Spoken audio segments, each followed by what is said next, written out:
بسم اللہ الرحمن الرحیم۔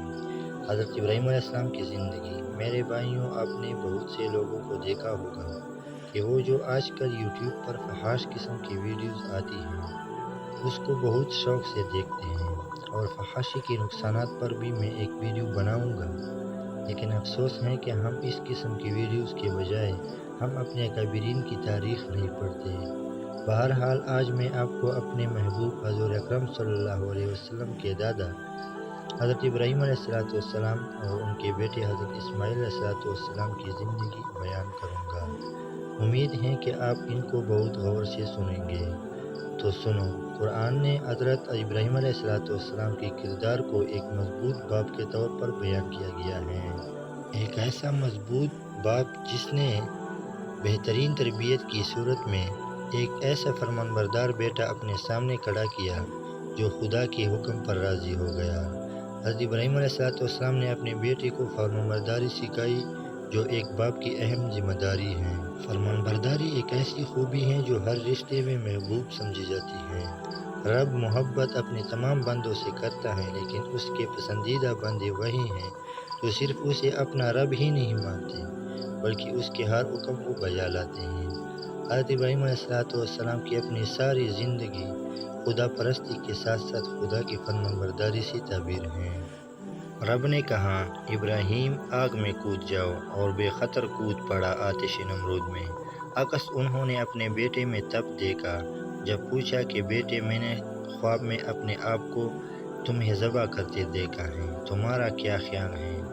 بیٹے نے جواب دیا کہ ابا جان، جو حکم ہوا ہے اسے بجا لائیں، انشاءاللہ آپ مجھے صبر کرنے والوں میں پائیں گے۔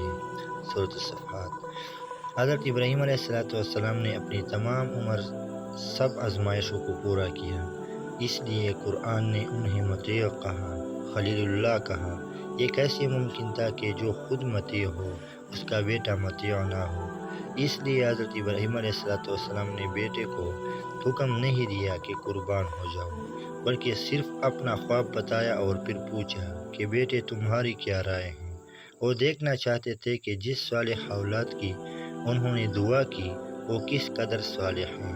اگر بوڑھا باپ صرف رب کی خوشنودی کے لیے بیٹے کو قربان کرنے کو تیار ہے تو بیٹا بھی رب کو راضی کرنے کے لیے چھری چلوانے کو تیار ہے۔ اللہ تعالیٰ اپنے بندوں کو اس لیے نہیں آزماتا کہ انہیں تکلیفوں میں ڈالے، صرف آمادگی دیکھتا ہے کہ اس کا بندہ کتنی بات مانتا ہے۔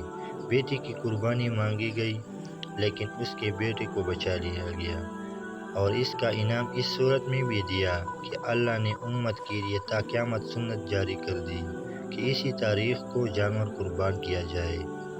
حضرت ابراہیم علیہ السلام اور حضرت اسماعیل علیہ السلام نے ثابت کیا کہ اللہ کے مقابلے میں دنیا کی کسی چیز کو عزیز نہیں رکھا جاتا، وہ چاہے بوڑھے باپ کی اکلوتی اولاد ہو یا ایک جوانی کی طرف گامزن اولاد جو مستقبل اور لمبی زندگی کی خواہش کو بھول کر فوراً اپنی جان پیش کر دے۔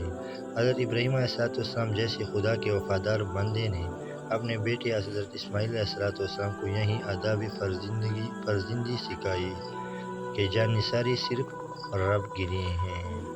دوستو، یہ تھی میری ویڈیو۔ اگر ویڈیو اچھی لگے تو لائک اور سبسکرائب، ویڈیو کو لائک کریں اور سبسکرائب کریں، اور تب تک کے اللہ حافظ۔